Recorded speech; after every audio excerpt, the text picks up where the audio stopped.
I'm going to start with a reading from a book called The Establishment Clause by a legal constitutional scholar named Leonard Levy, and he quotes Irish wit Finlay Peter Dunne, writing on religion, presumably in an Irish brogue.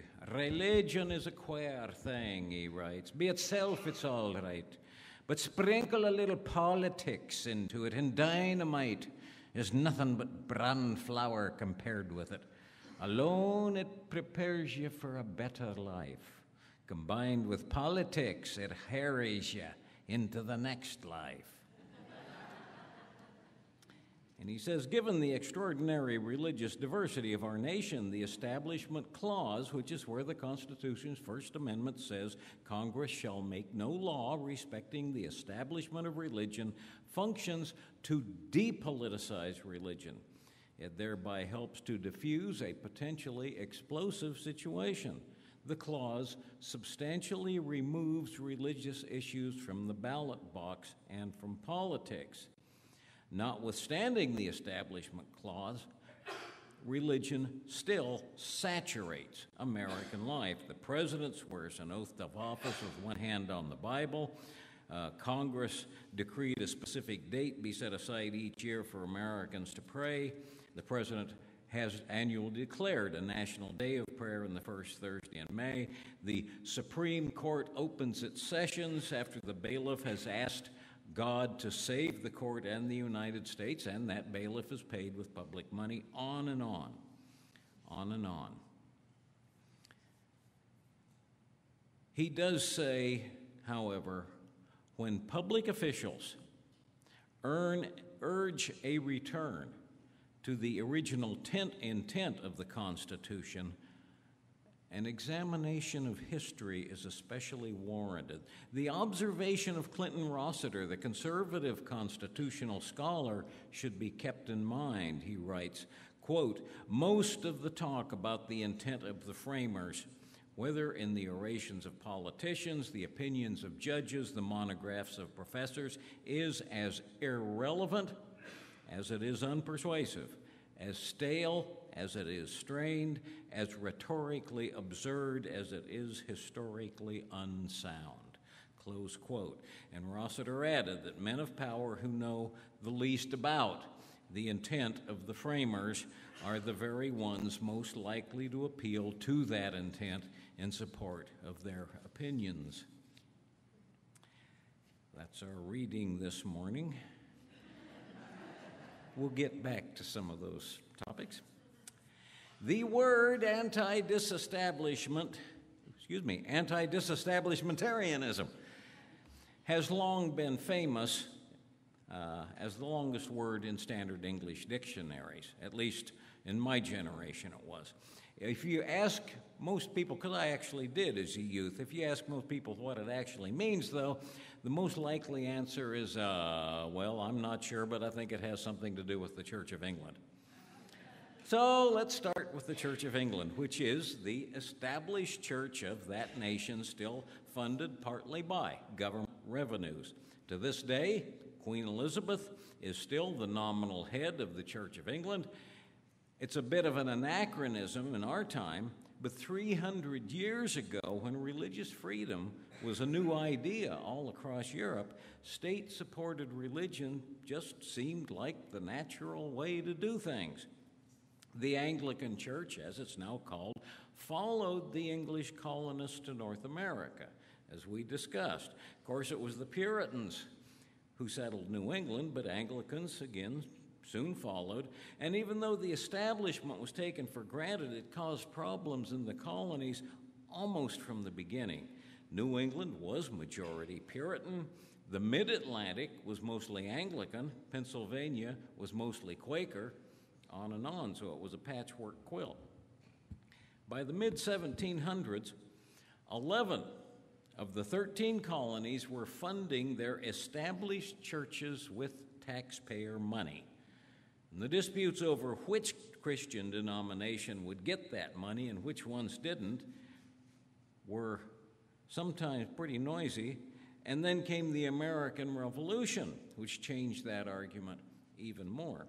Some states dropped establishment after the Revolution, but in Massachusetts, the Puritans had evolved into what we now call Congregationalists, and they were not about to give up that advantage. Also, by the very early 1800s, the wealthiest, best educated, most liberal members of congregational churches were becoming known as Unitarians.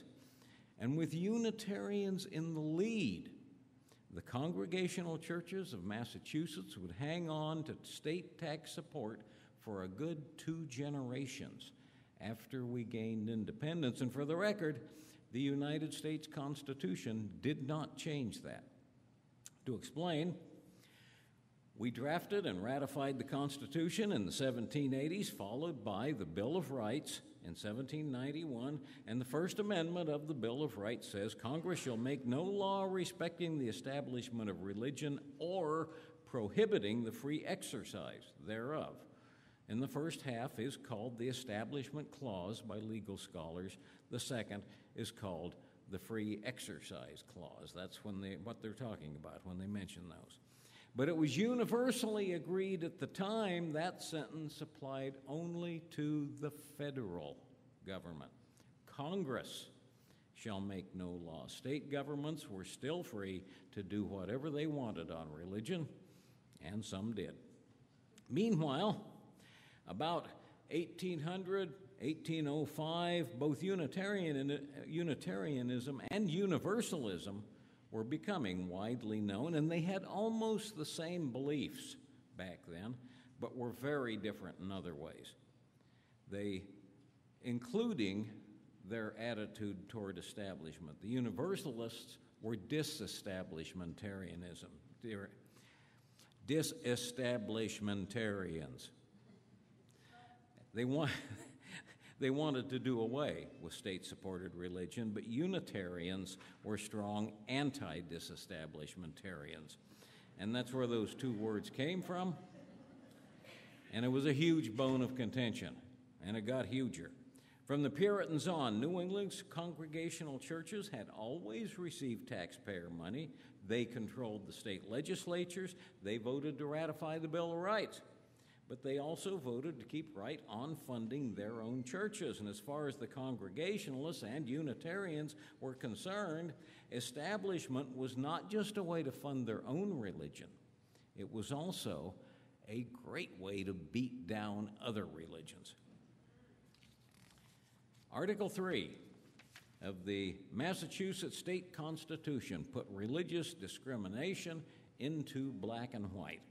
As originally drafted, Article 3 was pretty even-handed. It stated in part, quote, all monies paid to the support of public worship and all the instructors in religion and morals shall, if the individual taxpayer require it, be uniformly applied to the support of the teacher or teachers of his own religious denomination. In other words, your taxes would automatically go to the local congregational church. But if you were not Congregationalist, all you had to do is fill out a form, and your taxes would go to your own church. So far, so good. And then Congregationalist state legislators went to work on it. And by the time it became law, Article 3 specified that taxpayer money could only go to Protestant church teachers of, quote, piety, religion, and morality. In other words, if you were Catholic or Jewish, and therefore not Protestant, your money automatically went to the local congregational church and nothing you could do about it. And they also declared that because Universalists did not believe in damnation, they were impious and immoral, so their tax money went to the Congregationalists as well. Universalists, for the record, couldn't even run for the state legislature because Universalists did not believe in eternal damnation, so the state held that they would not abide by legally required oaths. And therefore, Universalists could not run for public office or serve on a jury or even testify in a court of law. Welcome to Massachusetts. in the early United States of America. As humorist Finley Peter Dunn put it in this morning's reading, when people mix religion with politics, the result is more explosive than dynamite. Episcopalians, Lutherans, and Baptists were Protestant, so they could apply to have their tax money sent to their own churches. And like them, most Congregationalists were still Trinitarian Christians. But by this time, Unitarians, bless our little hearts, were running many of the Congregational churches, so the Unitarians thought Article 3 was just a great law. Similar though their theologies were, Unitarians had no sympathy at all for the Universalists. Interestingly enough, most of Massachusetts' state constitution was drafted by a Unitarian lawyer named John Adams, the same John Adams who later became our second president. But he was uncomfortable with state-supported religion, so he punted. He handed Article 3 off to be written by somebody else. So even though he didn't approve of establishment, he also did nothing to stop it in Massachusetts. And from the late 1700s up through the 1820s, attitudes toward established religion in New England were in many ways opposite what they are today. Most educated, wealthy New Englanders were either Congregationalist or out-and-out Unitarian, and they supported it. Catholics, Jews, and the lowly Universalists hated it. But Episcopalians, Lutherans, and Baptists also opposed it because, in practice, the Congregationalists got most of their money, too. They could theoretically apply for what was called a certificate of exemption, but it was a lot of hassle, a lot of paperwork, and often got lost in the bureaucracy. A Baptist minister named Isaac Backus wrote a long list of complaints about persecution by the Congregationalists, and tax law was just a part of that. Our fathers came to this land for purity and liberty in their worship of God, he wrote, but affairs of worldly gain bring an exceedingly dark cloud over us, till many declare their sorrow that we ever revolted from Great Britain, which actually had more religious freedom than Massachusetts at that point, considerably. Religion mixed with politics is worse than dynamite.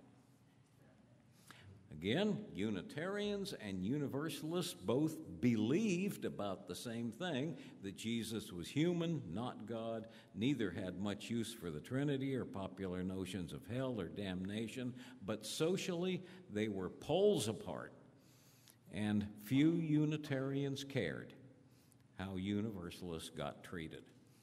On the topic of Universalists not being allowed to run for public office, one Unitarian wrote in an editorial, "There can be no right to be elected to an office. Election to office goes upon the trustworthiness of the elected, and no man can claim as a manner of right the confidence and good opinion of his neighbors."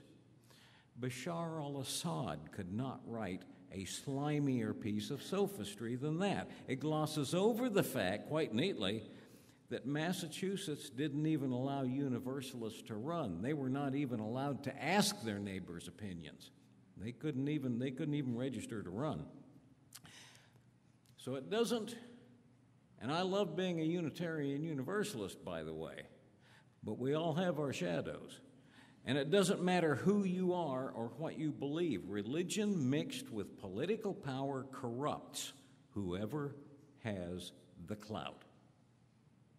Educated, proudly open-minded though they were, when Unitarians controlled state government, they didn't hesitate to use that power to help themselves and oppress the religious minority and even the religious majority.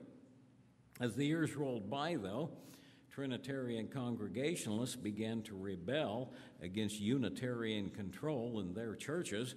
By 1819, they didn't even want to go to church with the Unitarians. And this came to a head in Dedham, Massachusetts, in a legal case that split that congregation and had drastic consequences to religious establishment. Most members of the Dedham congregation were Orthodox Trinitarian Congregationalists, but the Board of Trustees was Unitarian, because that's the way we do things. And when the trustees chose a Unitarian minister, most of the other members walked out. And they took with them the furniture, the communion silver, and they thought state government tax support. The Unitarian trustees quickly filed a lawsuit to get back the property and the state tax support. And even though the Unitarians were a minority in that congregation, guess what? The judge who tried the case happened to be Unitarian. And he ruled in their favor, and he held that the original church and its trustees were the official parish in that community. Therefore, they were entitled to keep everything. The same thing happened in other parishes. So the Unitarians won that round, but that legal victory was the death knell for state-supported religion in America. Before the Dedham case, Orthodox Congregationalists had no sympathy for Jews, Catholics, and Universalists, and then they found themselves in the same boat, with their money going to support someone else's church. And before you knew it, Orthodox Congregationalist publications reversed their editorial positions and began to argue for disestablishment. Before the Dedham case, they had considered Isaac Backus, the Baptist minister, to be a noisy rabble-rouser. Now they started quoting him. In one article, Congregationalists even condemned Massachusetts' persecution of Baptists without mentioning that they themselves had helped pass the laws that did the persecuting. Politics just brings out the worst in us. But it took years, but state after state voted out establishment. Massachusetts was the last one. Unitarian political clout held out until 1834. More than 45 years after the First Amendment to the Constitution, Massachusetts finally stopped giving taxpayer support to state-supported churches.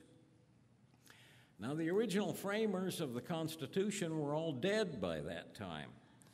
And when they were putting the Bill of Rights together, they did not object to state establishment of religion, or to be more accurate, they knew it would be impossible to sort out the differences between the various different dominant state-supported religions across the United States. It was just the federal government they prevented from establishing or preventing any church.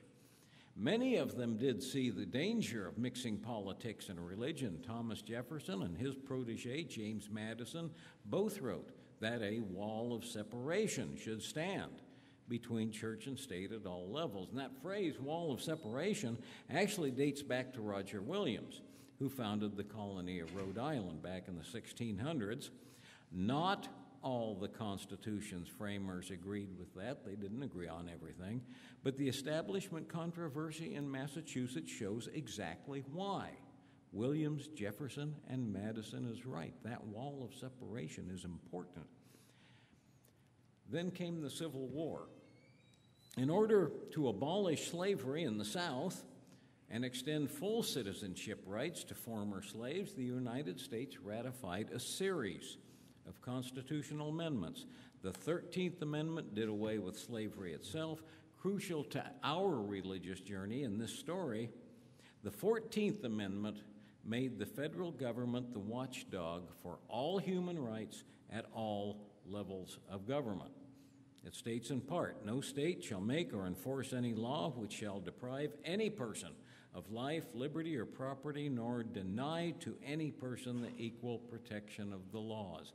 And that's the equal protection provision of the Bill of Rights. And through a long series of Supreme Court decisions on church and state over the next 30 to 40 years, the courts began to apply the establishment and free practice clauses of the First Amendment by way of the equal protection lens of the 14th Amendment. Now, for the record, that is not what the original framers of the Constitution intended. When they put the Constitution together, the Bill of Rights didn't exist, and when the Bill of Rights was put together, the 14th Amendment didn't exist.